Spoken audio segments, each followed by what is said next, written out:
আসসালামু আলাইকুম ওরহমতুল্লাহি ওবরাকাতু। প্রিয় দর্শক ভাইরা, সকলে কেমন আছেন? আশা করি সকলে ভালো আছেন। তো দেখতে পাচ্ছেন আজকে আমরা আমাদের বন্ধুবান্ধব সহ সকলে আজকে আসলাম ধানমন্ডি 32 শেখ মুজিবুরের বাড়ির সামনেই সেটা এই ঘটনা ঘটছে। তো আজকে যেহেতু 13 তারিখের লকডাউন ছিল, তো এটা সকলেই অবগত আছেন বা আপনারা জানেন আজকে একটা বিশেষ দিন। তো আপনারা দেখতে পাচ্ছেন এখানে অনেক মানুষ বা মিডিয়ার মানুষ সকলে একত্রিত হয়েছে।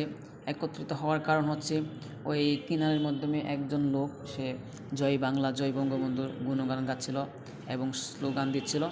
তো কিছু ভাইরা সেটা লক্ষ্য করার পর তার কাছে যাওয়ার পরে সে বিভিন্ন রকমের কথাবার্তা বলে। তো দেখতে পাচ্ছেন সে ইতিমধ্যেই গণদোলায় 1-2 বার খেয়েছে। তো ইতিমধ্যেই আপনার এই পুলিশ এসেছে তাকে উদ্ধার করার জন্য।